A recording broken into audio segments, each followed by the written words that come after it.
So, Princess Sophie just changed the entire situation in less than 2 minutes, and almost everyone watching missed the one detail that mattered most.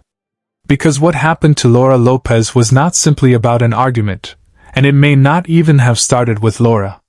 The strangest part came afterward. While everyone was watching the confrontation, one woman was quietly watching who had allowed it to happen in the first place. And that woman was Princess Sophie.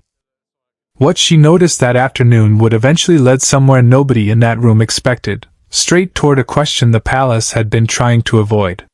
So before we get into the timeline, stay with me, because by the end, the biggest mystery won't be what Laura said. It will be who already knew she was coming.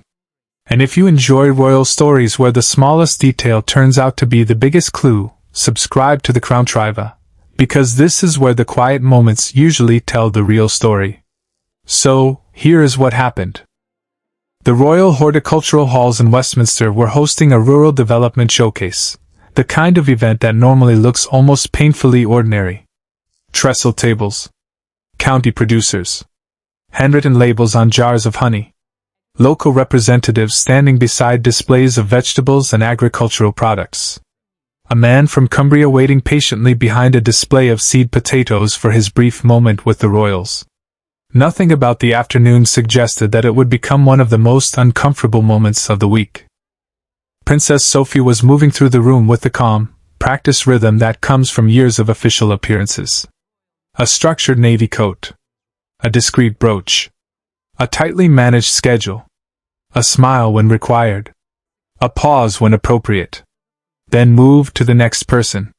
It was exactly the sort of controlled public appearance the royal family has perfected over generations.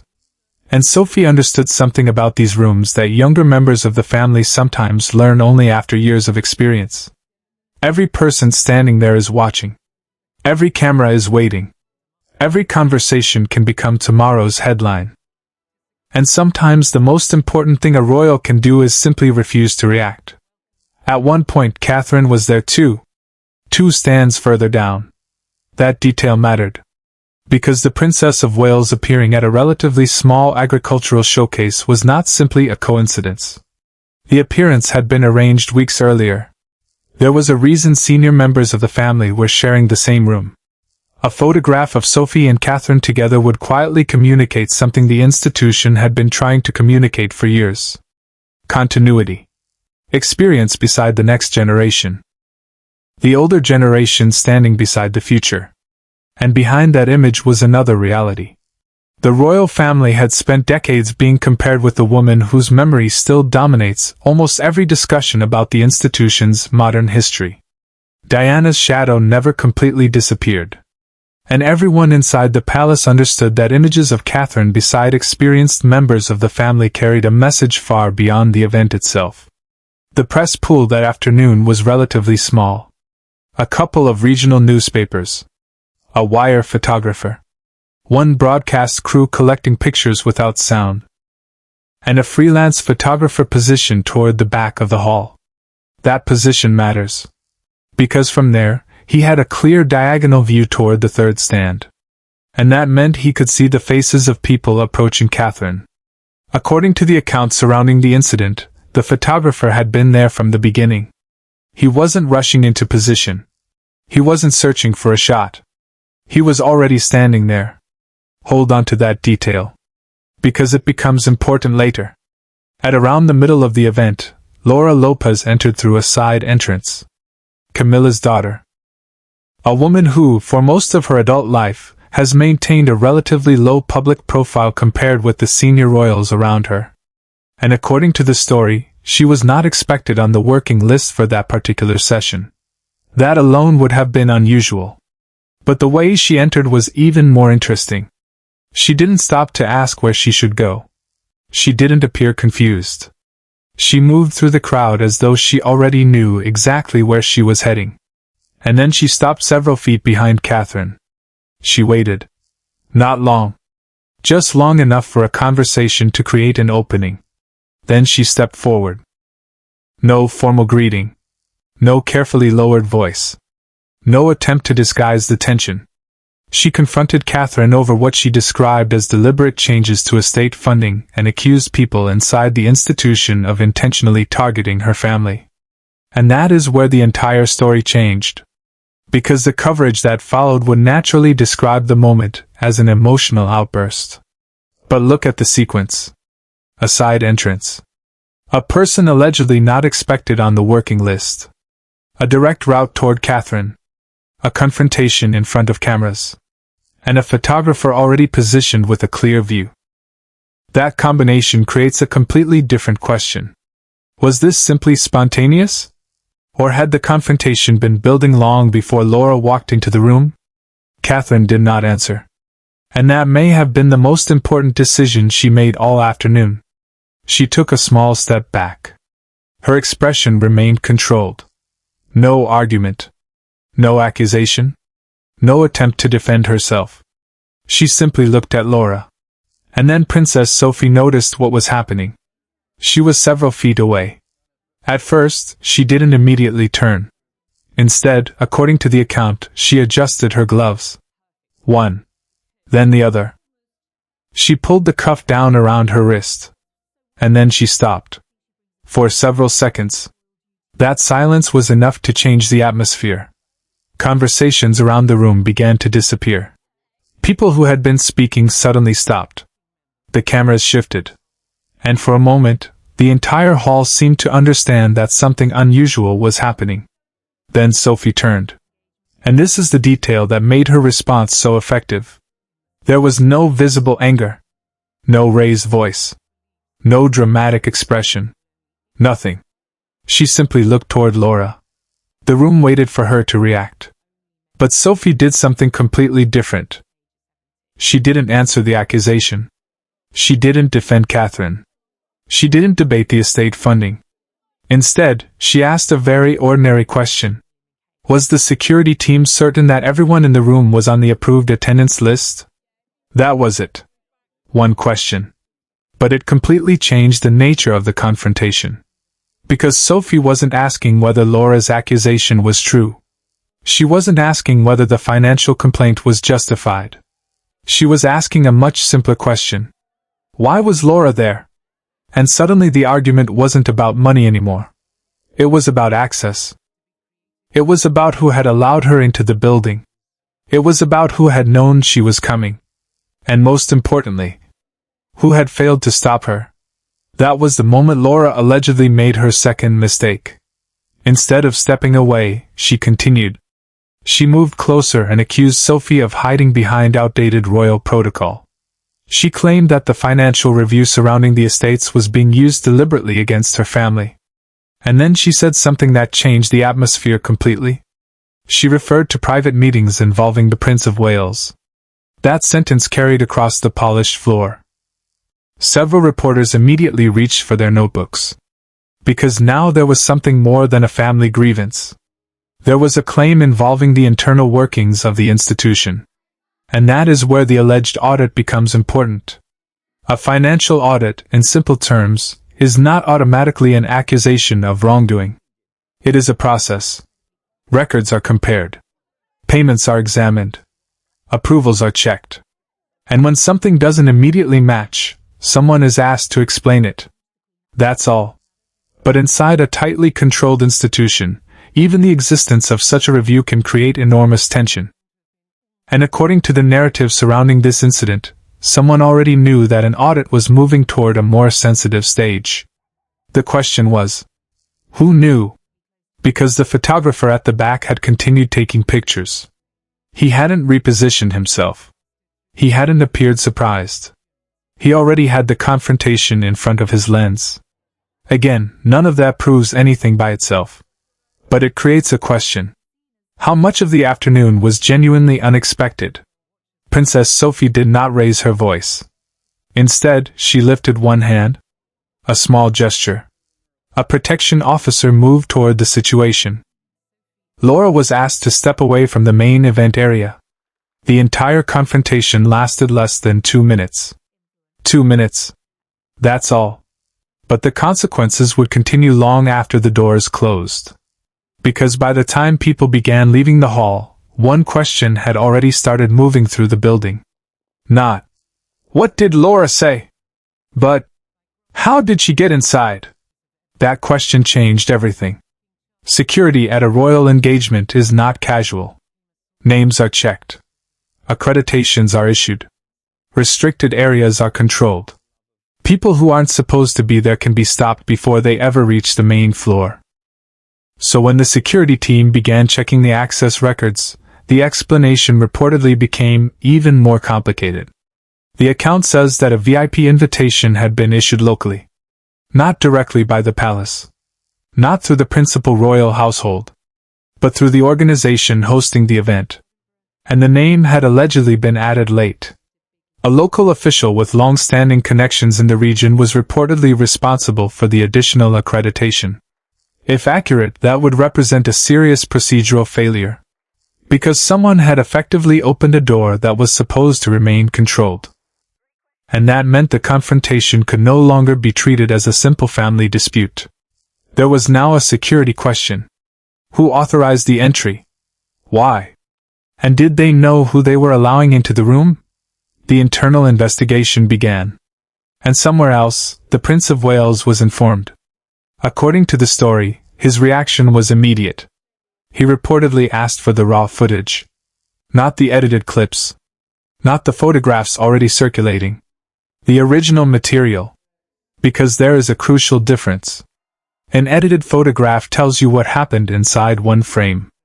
Raw footage can show you what happened before the frame.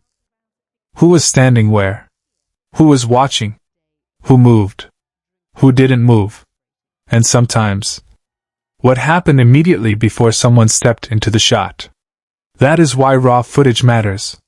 A public relations response focuses on what the public has already seen. An investigation focuses on what the public hasn't seen.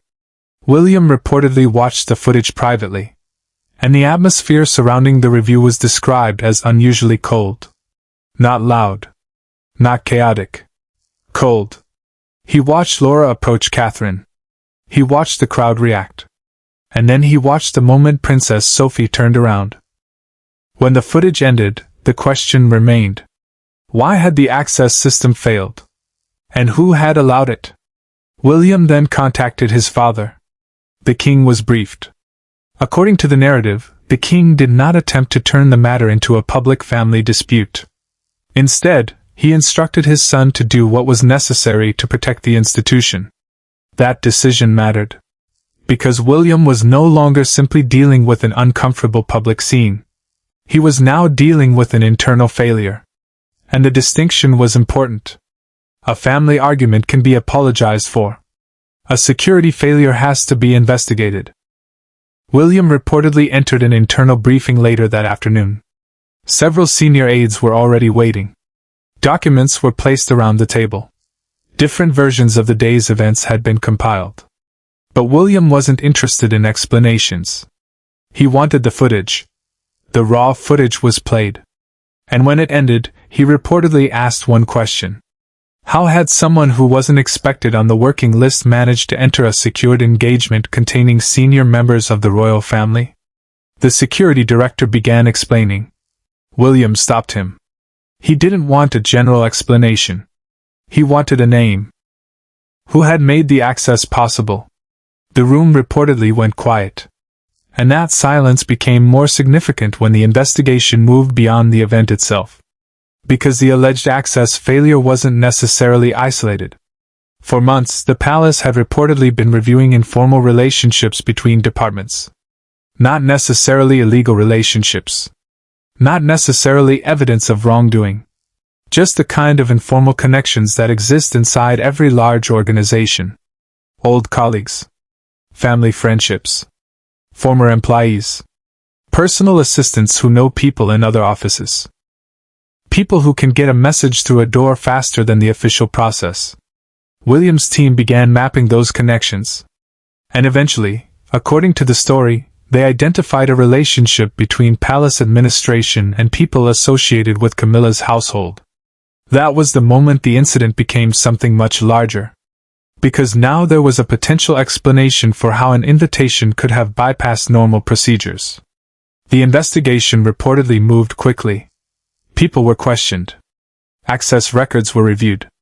Internal communications were examined. And the message inside the building became unmistakable. The Prince of Wales was no longer waiting for the future. He was dealing with the problem now. While all of this was happening in London, Princess Sophie was traveling back from the engagement. She reportedly remained quiet. No dramatic phone calls. No public statements. No attempt to contact the press. Instead, she was replaying the afternoon in her mind. The timing. The entrance. The gap in Catherine's conversation. The exact moment Laura approached. The location of the cameras. The security response. And one detail bothered her more than everything else. Why had Laura been allowed to get that close? Sophie understood protocol. She understood access. And more importantly, she understood that rules only matter if somebody enforces them. Eventually, she reportedly asked about the person who had approved the additional invitation. Not Laura. Not Camilla. The person at the door.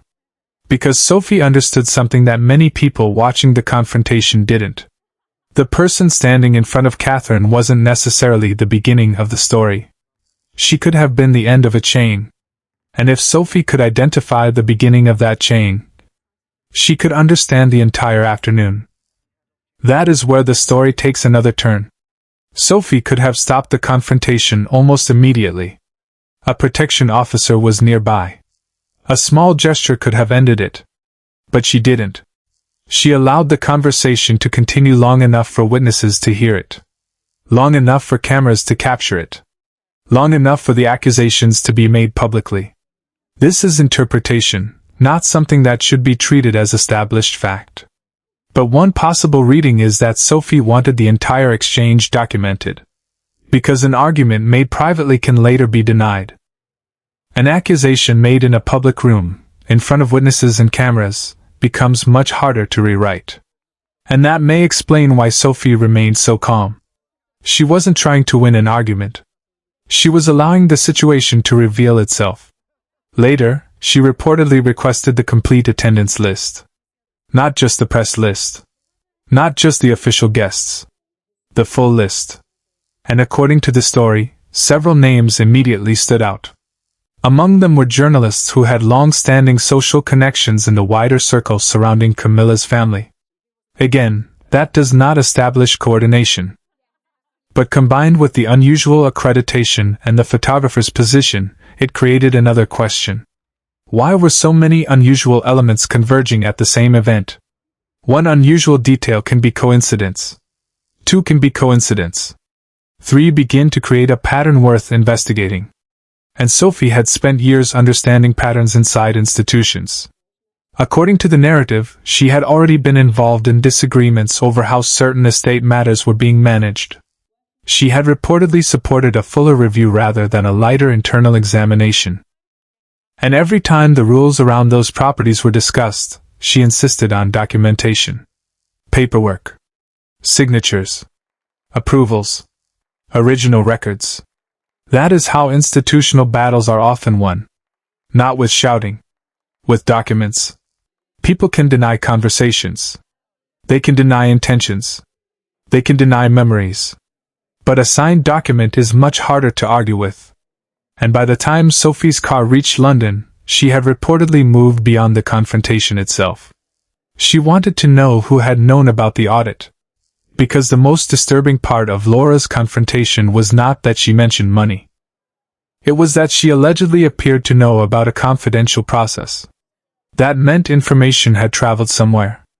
And the question became, from which office? Sophie reportedly made a discreet request through an old contact.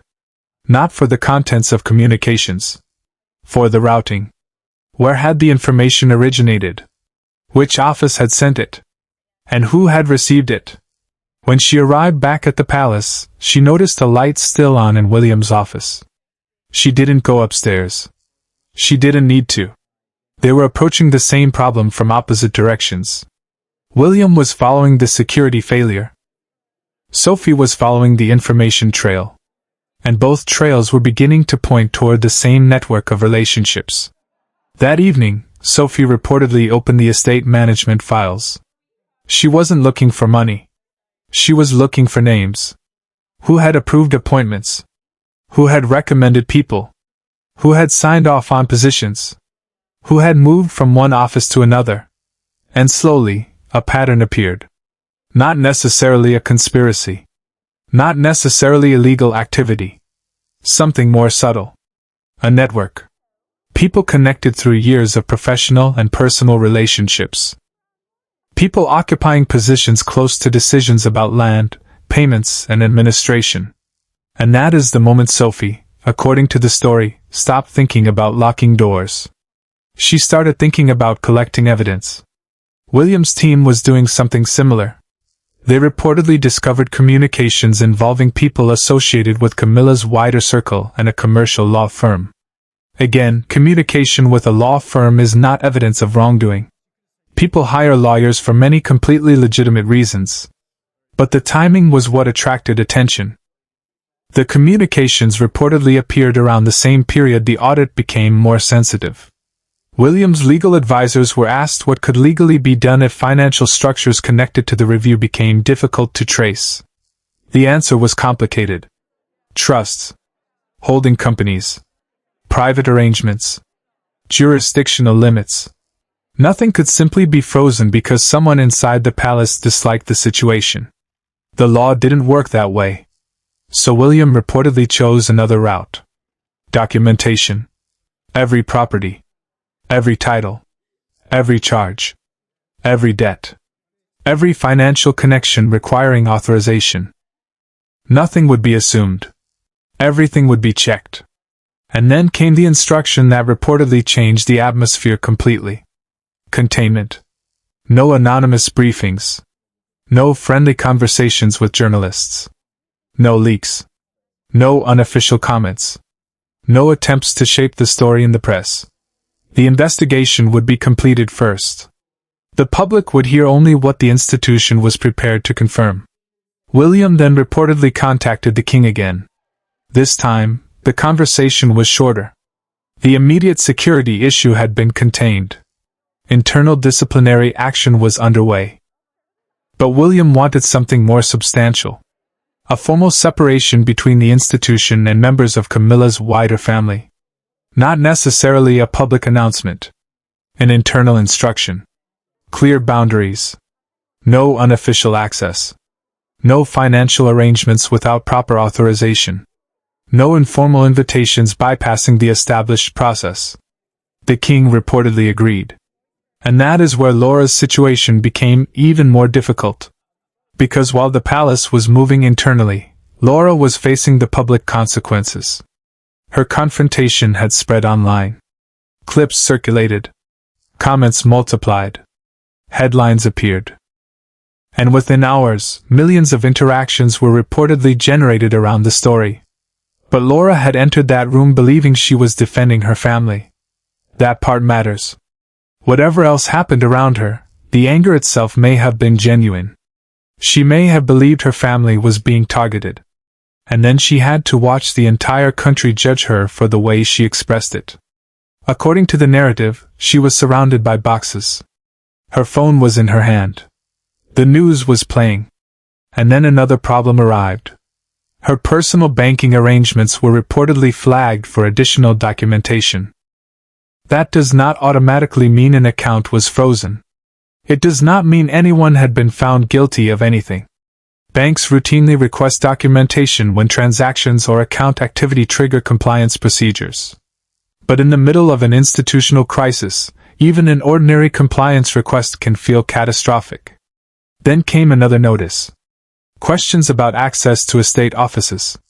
Questions about arrangements that had previously seemed routine. The humiliation was not dramatic. Nobody needed to scream. Nobody needed to threaten anyone. It was simply paperwork. Letters. Deadlines. Boxes. Phones. And the growing realization that something had changed. But Laura reportedly kept returning to the same question. Where was her mother? Because Camilla had influence. She had experience. She understood how the institution worked. And yet, according to the narrative, she remained silent. No dramatic intervention. No public statement. No visible attempt to stop the consequences. Nothing. That silence became more confusing than any argument. Because if Camilla had spent decades learning how to navigate the institution quietly, why wasn't she using that influence now? The answer eventually arrived in a sealed envelope. A formal letter. Legal advice. Not a personal message. Not an emotional apology. Not a mother's attempt to defend her daughter. A legal instruction. Say nothing. Do not give interviews. Do not make public comments. Do not discuss the situation with anyone who might repeat it. And if that account is accurate, the reason was brutally simple. Speaking publicly could make the situation worse. That doesn't necessarily mean Camilla had abandoned her children. It could just as easily mean she understood that the institution had moved into a phase where public pressure would no longer help. Sometimes silence isn't surrender. Sometimes silence is containment. Laura reportedly tried to contact the people involved in managing the relevant trust arrangements. And suddenly, communication became much harder. People stopped answering. Some channels went quiet. And she began to understand that whatever had happened inside that hall had consequences far beyond the original confrontation. The following Monday, according to the narrative, a private meeting took place at Buckingham Palace. A long table. Morning light across the room. Minimal attendance. No audience. No dramatic confrontation. William reportedly placed a document in front of his father. The document was designed to formalize the new boundaries. It reportedly covered access, invitations, financial relationships, official associations, and the separation of informal family connections from institutional business. The king read it. And then he signed. But there was another detail. Princess Sophie had reportedly seen an earlier version, and she hadn't immediately supported the full extent of it. She understood what it meant. Removing an entire family network from institutional access was not a small decision. It would create headlines. It would damage relationships. It could permanently alter the balance inside the household. William had reportedly wanted time. He was looking for the version of the decision that caused the least damage. But Sophie saw the situation differently. Because she wasn't looking at one confrontation. She was looking at the pattern behind it. And on Friday evening, according to the story, she met William privately. No advisors. No audience. Just the two of them. What happened in that room has not been publicly established, so this is the dramatic interpretation of the narrative rather than a confirmed transcript. But according to the account, Sophie finally lost the calm restraint she had maintained throughout the entire week. She placed her hand on the table. She didn't shout. She didn't need to. She told William what she believed the confrontation represented. A woman had approached Catherine in a public room. She had done it in front of cameras. She had allegedly entered through a questionable access route. And she had chosen a moment when the royal family was already dealing with sensitive financial questions.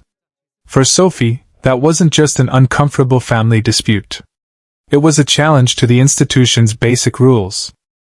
And that was enough. The document was signed. The internal decision moved forward. And Sophie never publicly discussed the confrontation afterward. That silence became its own message. Because Princess Sophie had spent years understanding what happens when royal disputes become public. She knew that once a story reaches the press, control becomes almost impossible. So she did what she had done throughout the afternoon. She stayed quiet. And she let the paperwork speak. There is also a deeper reason this part of the story feels so significant. Sophie has watched the royal family go through decades of media pressure. She has seen how quickly a private disagreement can become a national story. She has watched the institution learn, sometimes painfully, that public arguments don't end when the cameras turn off. They continue. They grow. They become symbols. And that is why her response at the hall was so controlled. Catherine stood in Westminster with reporters nearby. A confrontation unfolded. And the person who finally moved wasn't the person being accused. It was Sophie. Not loudly. Not dramatically. Just enough to change the direction of the entire situation. The internal decree was reportedly delivered later. The expectation inside the institution was that there would be a reaction. A phone call. A legal challenge. A demand for a meeting. Something. But according to the narrative, nothing happened. The response was silence. A receipt was signed. A door was closed. And that was it. Someone once described royal power in a simple sentence. The dangerous people are not always the ones who shout. Sometimes they're the ones who accept a decision immediately. Because someone who intends to fight usually asks for a meeting. Someone who intends to argue usually calls a lawyer. Someone who intends to reverse a decision usually demands an explanation. But someone who simply signs the paper may already be thinking about what comes next. And that is where this story leaves us. William reportedly stood at a palace window after the decision. The institutional changes were underway. The access restrictions were in place. The paperwork had been signed. From the outside, it could have looked like victory. But he reportedly didn't look like someone celebrating. Because the other side had gone quiet. And silence can mean two completely different things. It can mean defeat. Or it can mean preparation. That is the question I keep coming back to. Was Laura the person who caused the crisis? Or was she simply the person who walked into the room and accidentally exposed a much larger problem? Was Camilla's silence abandonment? Or was it the only move she believed could protect what remained? And most importantly, why did Princess Sophie seem more interested in the person who opened the door than the person who walked through it? Because that may be the detail that changes the entire story. Laura Lopez may have entered that hall believing she was defending her mother. But if the timeline described in this story is accurate, she may have unknowingly stepped into the middle of something much bigger. A security failure. An internal investigation. A financial review. A network of relationships. And a royal family suddenly forced to decide where loyalty ends. And institutional responsibility begins. And Princess Sophie? She didn't need to shout. She didn't need a dramatic confrontation. She simply asked the question nobody wanted to answer. Who let her in? And sometimes, in a palace built on rules, that one question can be more dangerous than any accusation. So tell me in the comments. Do you think Sophie simply reacted to an unexpected confrontation? Or do you think she recognized something in that moment that everyone else missed? Because if this story has taught us anything, it's that the loudest moment may not be the most important one. The real story may have started several hours earlier. With a name added to a list. A door opened. A camera already waiting. And someone, somewhere, knowing exactly who was about to walk through it. If you want the next part of this story, subscribe to the Crown Triva. Because the paperwork may have changed. But the questions are only beginning.